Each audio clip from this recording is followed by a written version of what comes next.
passport ဆိုတာလူတိုင်းအတွက်မရှိမဖြစ်လိုအပ်ပေမဲ့မြန်မာနိုင်ငံကလူတော်တော်များများမှာတော့ passport စာအုပ်မရှိကြပါဘူးလိုအပ်မှသာထားပြီးတော့လုပ်ကြတာပါဆိုတော့ဒီနေ့ဒီဗီဒီယိုမှာ passport စာအုပ်ကိုဘာကြောင့်စောင့်ထားတဲ့လဲဆိုတာကိုရနာကပြောပြပေးသွားမှာပဲပထမအဆုံးချက်အနေနဲ့ကတော့မိတ်ဆွေက passport စာအုပ်ကိုသာ ready လုပ်ထားမယ်ဆိုလို့ရှိရင်နိုင်ငံတကာကလောက်ကင်ခွင့်လန်းတွေကိုရှာဖွေလို့ရမယ်ပေါ့နော်ဒုတိယအဆင့်အနေနဲ့ကတော့မိတ်ဆွေကတခြားနိုင်ငံတစ်ခုခုကိုလဲသွားကျင်တဲ့အခါမျိုးမှာ passport စာအုပ်အတွက်အချိန်ကုန်ခံစရာမလိုဘဲနဲ့ကိုသွားကျင်တဲ့အချိန်မှာချက်ချင်းကောက်ကငင်ကစီစဉ်လို့ရမယ်နံပါတ်3အချက်အနေနဲ့ကတော့အရေးပေါ်ကိစ္စတစ်ခုခုဖြစ်လာတဲ့အခါဥပမာမိမိဒါမှမဟုတ်လို့ရှိရင်မိမိရဲ့မိသားစုဝင်တဦးကပေါ့နော်မြန်မာနိုင်ငံမှာမဟုတ်ဘဲနဲ့တခြားနိုင်ငံတစ်ခုခုမှာသွားပြီးတော့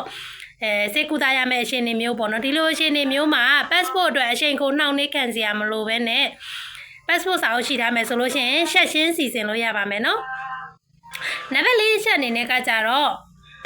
အခုကိုလက်ရှိလုပ်နေတဲ့အလုပ်ပေါ့နော်ကိုလက်ရှိလုပ်နေတဲ့ company ကနေပြီးတော့နိုင်ငံခြား project တစ်ခုခုကိုဒါမှမဟုတ်လို့ရှိရင်နိုင်ငံခြားခီးစစ်တစ်ခုခုကိုပေါ့နော်ချက်ချင်းကောက်ခါငင်ကအရေးပေါ်စီစဉ်လိုက်တဲ့အခါမျိုးမှာမိမိလက်ထဲမှာ passport စာအုပ်ရှိထားမယ်ဆိုလို့ရှိရင်အခွင့်အရေးကိုအမိရဆုပ်ကိုင်ရယူလို့ရပါမယ်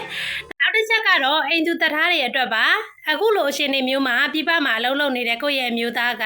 ခွင့်လဲရတယ်ဒီမြန်မာနိုင်ငံကိုလည်းပြန်လာခြင်းနဲ့ကိုယ့်ရဲ့အမျိုးသားဒီအမျိုးသမီးလေးနဲ့တာတာမီမီလေးတွေကိုလည်းလွမ်းနေပေါ့နော်ဒါပေမဲ့ပြန်လာခြင်းပေမဲ့မြန်မာနိုင်ငံရောက်တဲ့အခါကျလို့ရှိရင်ပြန်ထွက်ရခက်မှာကိုစိတ်ပူနေတယ်ဒီလိုအရှင်နေမျိုးဆိုလို့ရှိရင်မိမိက passport စာအုပ်ကင်ဆောင်ထားမယ်နောက်ထပ်တာတာမီမီလေးတွေအတွက်လည်း passport စာအုပ်ကို